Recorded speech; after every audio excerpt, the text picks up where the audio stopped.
Hi sir. Hello అండి. ఎలా ఉన్నారు? గుడ్. యెస్. ఇప్పుడు తెలుగు ఫిల్మ్ ఇండస్ట్రీలో మనం ఎక్కడ చూసినా గానీ 'కాంతార చాప్టర్ 1' వినిపిస్తుంది. సో, మరి అది బ్లాక్ బస్టర్ వల్ల ఏమో వినిపిస్తుంది. మీకెలా అనిపించింది మూవీ చూసినప్పుడు? సి ఆబ్వియస్గా ఇది ఫస్ట్ వచ్చిన కాంతార 2022లో వచ్చింది.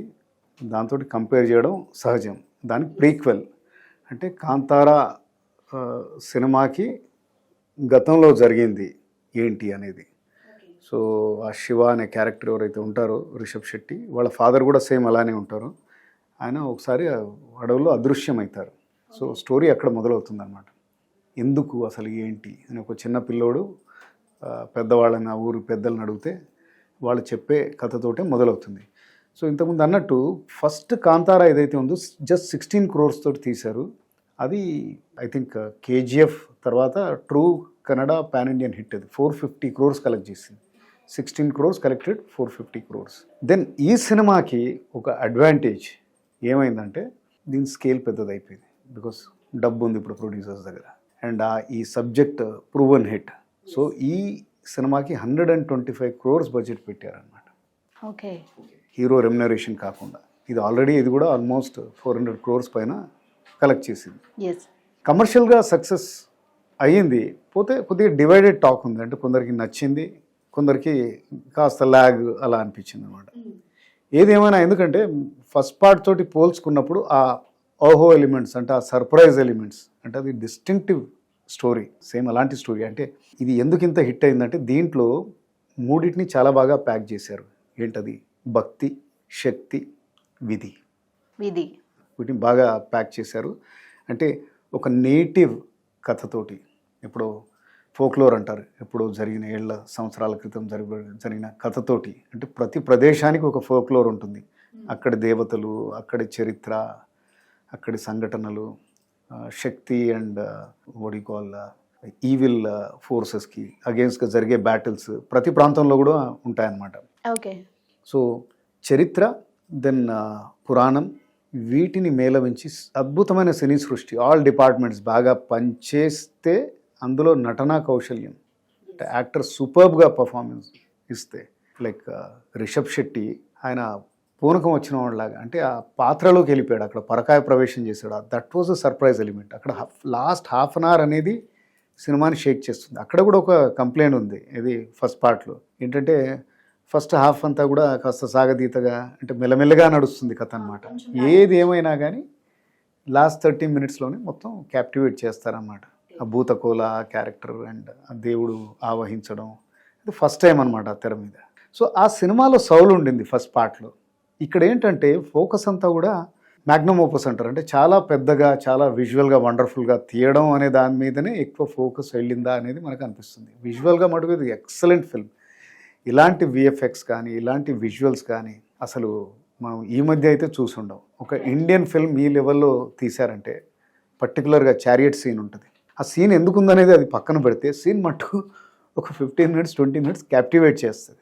బట్ పిక్చర్కి అంతగా రిలేటెడా, అది లేకపోయినా ఏమైనా అవుతుందా, నష్టం జరుగుతుందంటే లేదు. అంటే విజువల్గా మిమ్మల్ని కట్టిపడిస్తుంది. సో సర్ఫేస్ ఉంది, బాగా బాడీని బాగా ప్యాకప్ చేశారు కానీ ఆత్మ లేదనమాట.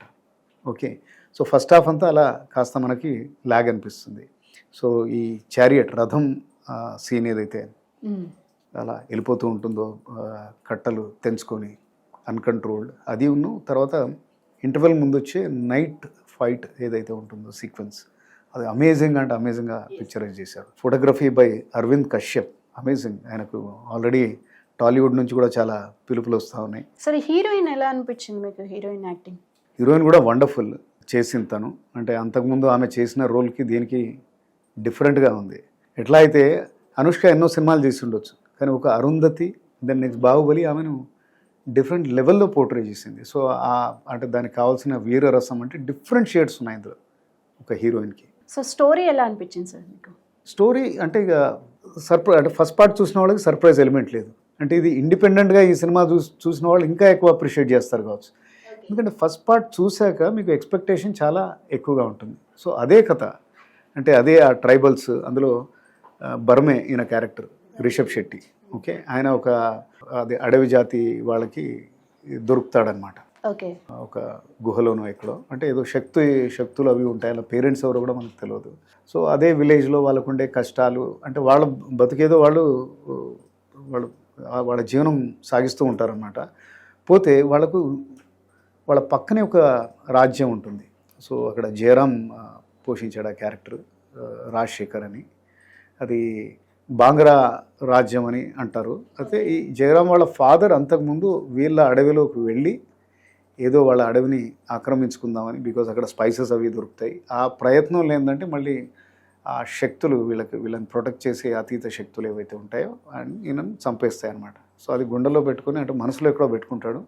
ఈయన ఎక్కడో వీళ్ళ రాజ్యం వీళ్ళది నడుస్తూనే ఉంటుంది అనమాట. ఆయనకు ఒక కూతురు రుక్మిణి వసంత్, కనకావతి అనే క్యారెక్టర్ ప్లే చేసింది. దెన్ అట్లాగే ఆయన కొడుకు ఉంటాడనమాట, గుల్షన్ దేవయ్య, కులశేఖర అనే క్యారెక్టర్ ప్లే చేశాడు. వీళ్ళు ఎందుకు అడవిలోంచి ఈ ఈ రాజ్యం, ఈ రాజు రాజ్యంలోకి ఎందుకు రావాల్సి వస్తుంది, ఏదో వ్యాపారం మెలకువలు ఎట్లా నేర్చుకుంటారు. దెన్ గతంలో దాగి ఉన్న వీళ్ళ మధ్యలో ఉన్న అండర్ కరెంట్, అంటే రెండింటి మధ్యలో ఏదైతే ఎనిమిటీ ఉందో అది మళ్ళీ పైకి ఎలా వస్తుంది. ఓకే. సో దెన్ పగలు, ప్రతీకారాలు. సో ఇక్కడ అంతా మళ్ళీ ఈ దీంట్లో కూడా చూపించేది ఏంటంటే ఒక క్లాస్ వార్ ఇది, అంటే రాజులు versus tribals. Then caste exploitation, వాళ్ళని ఎట్లా చిన్న చూపు చూస్తారు అది. దెన్ కల్చరల్ అప్రాప్రియేషన్ అంటారు, అంటే వాళ్ళ సంస్కృతిని, వాళ్ళ చరిత్రని మటుమాయం చేసే ప్రయత్నమో, లేకపోతే వీళ్ళు లాగేసుకునే ప్రయత్నము, వాళ్ళ దేవతల్ని లాగేసుకునే ప్రయత్నము, ఇట్లాంటివన్నీ జరుగుతూ ఉంటాయి అన్నమాట. సో పేరుకి ఇది ఒక పీరియడ్, అది పిక్చర్ వినాయని ఆ క్లాస్ కాన్ఫ్లిక్ట్ ఇప్పుడు ఉంది, అప్పుడు కూడా ఎట్లా ఉందో, అది ఏ రూపంలో ఉందో అనేది చూపించారనమాట. నెగటివ్స్ విషయానికి వస్తే చాలా ట్రాక్స్ ఉన్నాయి. అంటే ఇంటర్వెల్ దాకా మనకు కొద్దిగా గందరగోళం అవుతుంది. అంటే అది ఎస్టాబ్లిష్ చేయడానికి అంత టైం తీసుకోవడం, అది లెంత్ కూడా మీకు ఆల్మోస్ట్ 2 hours 15 minutes, ఒక 20 నిమిషాలు కనుక ఫస్ట్ హాఫ్లో కుదించుంటే బాగుండేది. దెన్ అంత బాగా తీశారు విఎఫ్ఎక్స్, ఫోటోగ్రఫీ అది. కానీ లాస్ట్లో వచ్చే ఒక యుద్ధం సీన్ ఏదైతే ఉందో, ఎప్పుడైతే ట్రైబల్స్ వెళ్ళి వార్ లాగా వాళ్ళ మీద అటాక్ చేస్తారో, అది మనం బాహుబలి సినిమాలు చూస్తున్నాం కాబట్టి కొద్దిగా పేలవంగా అనిపిస్తుంది అనమాట. బాగా తీసేది ఉండే అది. ఇంకా సో నేను ఇంతకుముందు చెప్పినట్టు Aravind Kashyap DOP, as a DOP చాలా బాగా చేశారు. Then Ajaneesh Loknath background score last పిక్చర్లో ఎలా ఉండిందో ఈ సినిమాలో కూడా అలా ఉంది. అండ్ యాక్టర్ ఇంతకుముందే చెప్పాను, రిషబ్ శెట్టి అయితే అంతా తానే చేశాడు. దానికి డైరెక్టర్ కూడా అతనే, దెన్ ప్రొడక్షన్లో కూడా పాల్పంచుకున్నాడు. ఆయన బాడీ కానీ, ఆయన విగర్ కానీ, ఆయన చూపించిన రస్టిక్ ఎనర్జీ చాలా బాగుంది. అంటే లాస్ట్లో మ్యాన్ పొసెస్ లాగా, అంటే దేవుడు ఆవహిస్తే ఎట్లా చేస్తారు, ఆయన మీద ఇక ఆ భారం కూడా ఉంది. ఆ సినిమా కంటే ఇంకా బాగా చేయాలని, అదే ఇక్కడ ఒక ప్లస్ పాయింట్. లాస్ట్లో చాలా బాగా చేశారు. అండ్ రుక్మిణి వసంత్, ఆమె చూసినా మనం 2-3 సినిమాలు ఏమో కావచ్చు, కానీ ఇది మట్టుకు ఇది గుర్తుపెట్టుకునే పాత్ర అవుతుంది. దెన్ అట్లాగనే విలన్గా గుల్షన్ దేవయ్య చాలా బాగా చేశారు.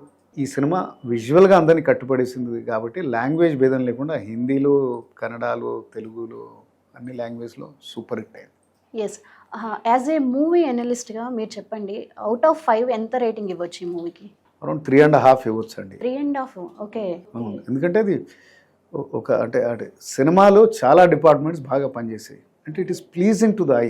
ఓకే, ఇంకొద్దిగా సినిమాలో కనుక సోల్ అది ఇదంతా ఉండేది ఉంటే ఈ సినిమా ఈజీగా 4.5కి వెళ్ళింది. రైట్. Thank you sir.